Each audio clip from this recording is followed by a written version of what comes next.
दोस्तों ऐसे आपने कई सारे मामले देखे होंगे जिन मामलों के अंदर मामला तो बनता है प्रेम प्रसंग का, मतलब कि लड़का और लड़की दोनों एक दूसरे शादी करना चाहते थे, प्रेम में थे, दोनों ही एक रिलेशन में थे और दोनों ही घर छोड़कर भाग जाते हैं। घर से भाग जाते हैं, जो भी उनकी मदद साथ में करता है घर से भागने के लिए। उसके बाद में जब भी कभी लड़की का पता चलता है तो लड़की के जो पेरेंट्स होते हैं, फादर हैं या भाई हैं, वो कंप्लेंट लिखवाते हैं कि लड़की को अगवा कर लिया गया, अगवा करने के बाद में उसके साथ शारीरिक शोषण हुआ। अब बाद में जो केस बनता है वो केस बनता है पॉक्सो का। साथ में सेक्शंस क्या लगते हैं? सेक्शंस लगते हैं 363, 366, 376 और साथ में ही पॉक्सो। पॉक्सो में सेक्शन 6 कई बार देखने को मिलता है जब एफआईआर काटी जाती है। और पॉक्सो 6 जैसे संगीन जो धाराएं हैं जिसके अंदर उम्र कैद और साथ में फांसी तक का भी प्रावधान है, ऐसे सेक्शंस में जब एफआईआर कटती है तो सीधा जो भी वो लड़का था जिसके साथ वो लड़की घर छोड़कर गई थी उसको उठाकर जेल में डाल दिया जाता है। और मैं दोस्तों आपको बताऊं, जो ये पॉक्सो 6 का जो सेक्शन एक आप अगर देखेंगे तो उसमें जल्दी से बेल भी नहीं होती है। क्या होता है पूरा ये मामला, कैसे एफआईआर लॉन्च होती है, क्यों ये सेक्शंस आप पर लग जाते हैं, आपकी बेल कब तक होगी, और अगर ऐसा ही कोई मुकदमा, ऐसा ही कोई मामला, लड़का और लड़की दोनों रिलेशन में थे, लड़की की उम्र कम थी, लड़का और लड़की दोनों घर छोड़कर भाग गए, बाद में एफआईआर कटवाई गई और आपका भी कोई जानकार सगा संबंधी या दोस्त अगर कोई ऐसे ही केस में फंस गया है, या आप अभी किसी भी तरह से कानून की स्टडी करते हैं, आप अगर कोई लॉ स्टूडेंट हैं, कोई नए वकील साहब हैं जिन्होंने अभी अभी अपनी लॉ कंप्लीट की है, या फिर आप प्रैक्टिस में अभी आए हैं, या फिर आप कानून को जानना चाहते हैं, अपने देश का कानून क्या बोलता है, या फिर ड्राफ्टिंग किस तरह से आप करेंगे किसी भी केस की आप जब बेल को फाइल करते हैं, ऐसी कई सारी वीडियोस हम अक्सर लेकर आते रहते हैं। और हमारे इन सभी वीडियोस के माध्यम से भी आप अपने आप को बहुत नॉलेजफुल बना सकते हैं और अलग अलग तरह के केसेस के बारे में आप जान सकते हैं। तो मैं आज आपको बताऊंगा कि ऐसे ही मामले में जहां रिलेशन का मामला होता है वो कब पॉक्सो केस में कन्वर्ट हो जाता है, कब अपहरण जैसी भी सीरियस धाराएं और रेप की जो सीरियस धाराएं होती हैं वो आप पर लग जाती हैं। ये सब कुछ जानने के लिए दोस्तों बने रहिए हमारे इस वीडियो के साथ। नमस्कार दोस्तों, स्वागत करता हूं आप सभी का अपने इस यूट्यूब चैनल पर जिसका नाम है फाइट फॉर ट्रू और मेरा नाम है वीरेंद्र वर्मा।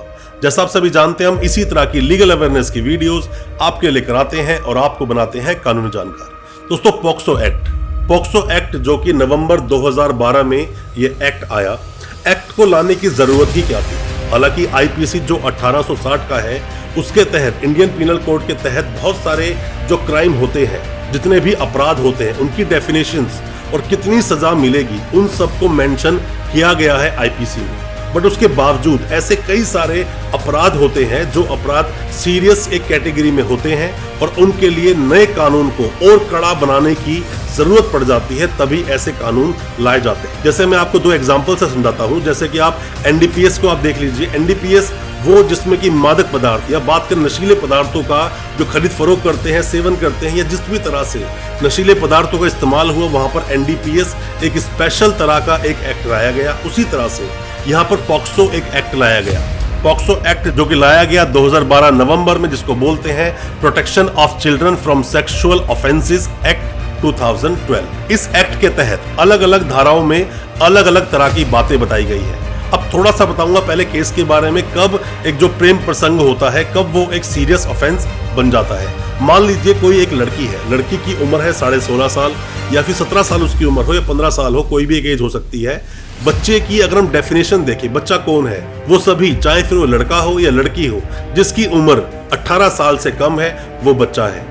और अगर आपने उसके साथ किसी भी नियत से, मतलब कि फीलिंग्स जो आपकी है वो सेक्सुअल किसी को हरास करने वाली या सेक्सुअल असॉल्ट करने वाली, या फिर आपने सेक्सुअल असॉल्ट कर दिया, या एग्रीवेटिव पेनिट्रेटिव सेक्स का जो एक मामला होता है जो सेक्शन 6 में 5 में उसकी डेफिनेशन लिखी हुई है, आपने वो कर दिया, तो ऐसे मामले एक संगीन प्रवृत्ति के मामले बन जाते हैं। बच्चों से किसी भी तरह का अगर आप कृत्य करते हैं, किसी भी तरह से सेक्सुअल फीलिंग्स अगर आपके अंदर है, बच्चे को टच भी करते हैं, वो भी पॉक्सो की कैटेगरी में आता है।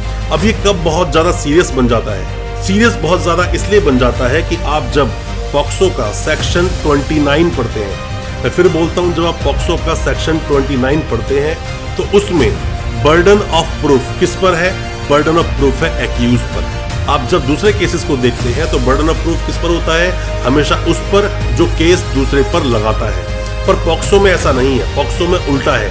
यहाँ पर क्या होता है कि ऐसा जो जज साहब है वो प्रिज्यूम करते हैं कि कोई भी ऑफेंसेस जिसकी डेफिनेशन सेक्शन 3 में, 5 में, 7 में या फिर 9 में सेक्शन में, जहां पर भी उसकी डेफिनेशंस हैं, मतलब जिसमें सजा का प्रावधान 4, सेक्शन 4, सेक्शन 6, सेक्शन 8, सेक्शन 10, उसमें जो सजा के प्रावधान है, इन सभी के अंदर जज साहब ऐसा प्रिज्यूम करेंगे कि हाँ, जो एक्यूज है उसने ही ऐसा कृत्य किया है और उसको प्रूफ करना होगा कि वो निर्दोष है।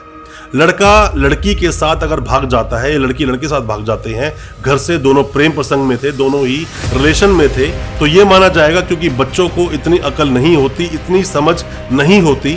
हालांकि देखा जाए तो बच्चे आजकल के समाज में 15-16 साल से ही बड़े अच्छे खासे वो बड़े हो जाते हैं, पर यहाँ जो एज है, जो कानूनी लैंग्वेज बोलती है, वो 18 साल है।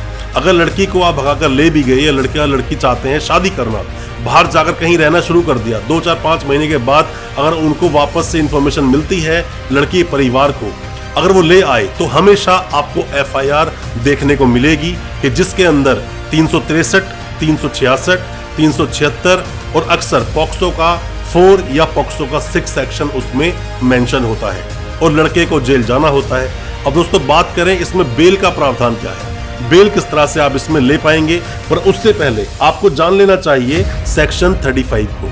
पॉक्सो एक्ट का सेक्शन 35 क्या बोलता है, क्योंकि ये एक स्पेशल एक्ट है तो इसके अंदर बहुत ही जल्दी पॉक्सो केसेस को निपटारा करने का प्रावधान है। मतलब कि 30 days, with in a period of 30 days जब कॉग्निजेंस लेते हैं जज साहब, तब के अंदर अंदर एविडेंस आपके कंप्लीट हो जाने चाहिए और साथ में ही किसी भी केस का, जो भी पॉक्सो के मामले हैं, उसका जो डिस्पोज ऑफ है वो 1 साल में हो जाना चाहिए। मतलब 1 साल में सजा दे दो जिसको भी पकड़ा है, जिस पर भी केस चलाया जाता है। बट अक्सर आप कोर्ट में देखते हैं, हम भी जब कोर्ट में खड़े होते हैं, बहुत सारे केसेस है पॉक्सो के हमारे पास, जिन केसेस को हम लोग फाइट कर रहे हैं या फाइट कर चुके हैं या बेल कराई है या फिर उन केस के अंदर हमने चार्जेस पर आर्ग्यूमेंट किए हैं। होता क्या है इन सभी केसेस के अंदर कि वहां पर ये केस भी आराम से 3-4-5 साल तक खिंच जाते हैं। बेल लेने में ही आपको, अगर आपके ऊपर सेक्शन 6 लगा है, तो 1 साल, 1.5 साल, 2 साल तक आपको बेल लेने में ही लग जाता है। क्योंकि अगर लड़की की स्टेटमेंट बहुत स्ट्रांग है, इसमें स्टेटमेंट देखी जाती है 161 की भी और साथ में 164 के बयान होते हैं उन्हें भी। उसके बाद जब आपके वकील साहब जब वहां क्रॉस करते हैं, जब सवाल जवाब पूछते हैं, तो वो भी आसान नहीं होता, क्योंकि जिस तरह से दूसरे हम क्रॉस करते हैं, सामने खड़ा होता है जिसने कि कंप्लेंट की, हम सामने क्रॉस के लिए होते हैं एक्यूज की तरफ से, तो सवाल बहुत खुलकर आसानी से पूछे जा सकते हैं। बट पॉक्सो में ऐसा नहीं होता। पॉक्सो केस में किस तरह से प्रोसीडिंग चलती है क्रॉस की, किस तरह से होता है चीफ और किस तरह से हम क्रॉस करते हैं कोर्ट में बैठकर, क्या वो स्पेशल कोर्ट होते हैं, अलग से रूम होते हैं, किस तरह जज साहब हमें अलाउ करते हैं, क्या सवाल आप पूछोगे, क्या सवाल आप नहीं पूछ सकते हो, ये भी आप चाहते हो तो कमेंट बॉक्स में सवाल पूछेंगे, तो हम इस पर एक बहुत जल्द एक वीडियो लेकर आएंगे जिससे कि आप समझ पाओगे क्रॉस किस तरह होता है पॉक्सो एक्ट में। दोस्तों हालांकि देखा जाए तो पॉक्सो के किसी भी मामले में बेल लेना इतना आसान नहीं, चाहे वो पॉक्सो का सेक्शन कोई भी लगा हो। पर मैं आपको बता दूं, अगर सेक्शन 6 लगा है, आप ध्यान दें हमेशा अपनी FIR में, अगर पॉक्सो का सेक्शन 6 लगा है तो आपके लिए ये फाइट बहुत लंबी हो सकती है, साथ में बहुत मशक्कत होगी आपके सामने। अच्छे वकील साहब हैं जिनको पॉक्सो एक्ट का अच्छे से ज्ञान है, क्योंकि कॉन्फिडेंस आता है नॉलेज से। जब तक नॉलेज नहीं है किसी भी एक एक्ट की, तब तक आप अपने उस केस को अच्छे से प्रेजेंट नहीं कर पाओगे कोर्ट के अंदर। आप कोई भी नए वकील साहब है, कोई भी लॉ स्टूडेंट है, तो मैं आपको बता दूं, इस एक्ट को पढ़ना इतना मुश्किल भी नहीं, क्योंकि एक्ट ये इतना बड़ा है भी नहीं। टोटल हम देखें तो इसमें कितने सेक्शंस हैं, टोटल इसके अंदर 46 सेक्शंस हैं, जो 46 सेक्शंस टोटल ही 9 चैप्टर्स में बटे हुए हैं। बहुत आसान है पढ़ना, ज़्यादा वक्त नहीं लगेगा, पतली सी ये बुक है, आप उसको पढ़ें, पूरी किताब को अच्छे से पढ़ें, ताकि जब अपने केस को आप प्रेजेंट करें कोर्ट में तो आपके पास हर चीज़ों का जवाब हो, हर चीज़ों का आंसर हो। जब आप क्रॉस करें या आप जब आर्ग्यू करें पीपी साहब से, तो आपकी जो आर्ग्यूमेंट हो वो भी बहुत जोरदार तरीके से हो सके। कोई भी सवाल है, आपने सवाल पूछे, हम उसका रिप्लाई आपको जरूर करेंगे और कोशिश करेंगे आपके केस में आपकी मदद करने की। दोस्तों अच्छी लगी हो आज की वीडियो, हमारी वीडियो को ज्यादा से ज्यादा अपने दोस्तों, परिजन, परिवार में शेयर करें, ताकि वो भी अपने आप को कानूनी जानकार बना सके। बहुत बहुत शुक्रिया दोस्तों, धन्यवाद हमारे इस वीडियो के साथ बने रहने के लिए।